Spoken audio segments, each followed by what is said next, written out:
riot that happened after the Argentines surrendered to the British.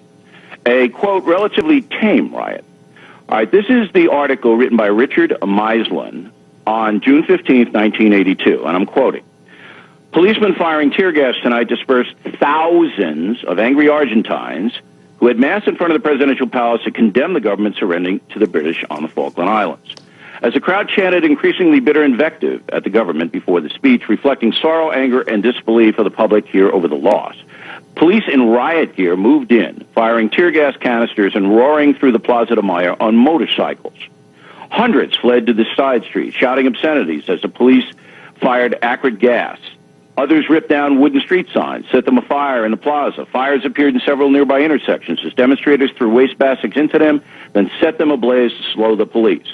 One large gray van pulled into an intersection, a block from the plaza. Policemen emerged, seizing anyone they could. One policeman pulled a pistol, firing 5 shots. The leaders of the 10 political parties in a statement tonight denounced the police as brutal repressors and a flagrant violation of the public faith. Several demonstrators reported to have been injured, along with 2 reporters at least. Local news agencies said 3 buses had been set ablaze by demonstrators, another one fired upon. The demonstration of national outrage was a type seldom seen since the military took power in 1976. That's the New York Times. Right, exactly. But now Engberg says he's suspicious that there was actually gunfire. You obviously said there was gunfire and fatalities. Wait. He's suspicious of the New York Times then. Okay, not me. He's suspicious of the New York Times. They reported that. Now, you have said in describing this episode in Buenos Aires that your photographer was run down, hit in the head. He was bleeding. The army was chasing you guys. Engberg says, "Oh, I never heard of any injury to the photographer." Well, because I don't think he was there. I don't think he knows what happened. And I'll tell you why. I left the hotel. Engberg was still in the hotel, the Sheraton. I came back, running back with video for the Rather broadcast that night. Engberg was in the hotel. So if he were in the Plaza de Mayo, okay, where was the video? Why did I have to run it up to the feed point and send it to New York?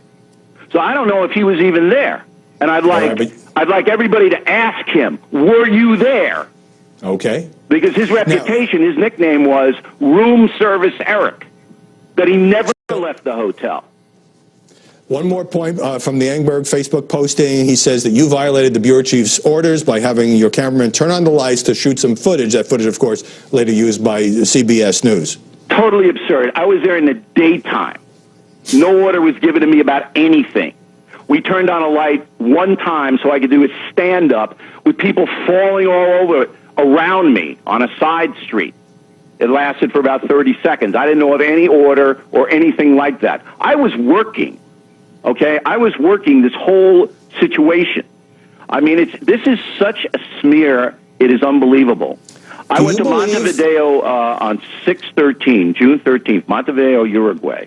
Okay, and I covered the casualties coming back from the HMS Herald, which was destroyed by the Argentine Air Force. I didn't see Eric Engberg there. Okay? So do you believe that this criticism from your former CBS colleague is personal? Yeah, because in 1998, I laced him for bigfooting. Why don't you tell the audience what bigfooting is, Howard? All right. Bigfooting is when a journalist such as yourself, you were not then the Bill O'Reilly of Fox News, is covering a story, and another better-known journalist comes in and basically either writes the article, does the stand-up, I guess in your case, and you complained about this in a book. Bob Schieffer came in, and you left CBS afterwards, so I guess you felt bigfooted. So this has been in place since 1998. Now, you're a newspaper reporter formally, correct? Correct. If you write an article and send it in, and another reporter puts their name on the article, what's that called? It begins with a P. I've always called it bigfooting, and you're not happy if that happens. What is it called in print? It begins with a P. I'll let you tell me. Plagiarism. Oh, but if it's your colleague and you're working together... No, well, I wasn't working together with these guys. Yeah. Okay. I got the video. Well, my crews are magnificent, by the way. And Roberto Moreno got hurt. Okay? And we tended to Roberto, but he was a tough guy, and, I left him to run the video back to the Bureau, and then I went back, and subsequently he was okay. but he got knocked down. All right, Okay, and we had to get him out so that he didn't get any more damage. But they did a fabulous job. This is such a smear, and it's a coordinated smear.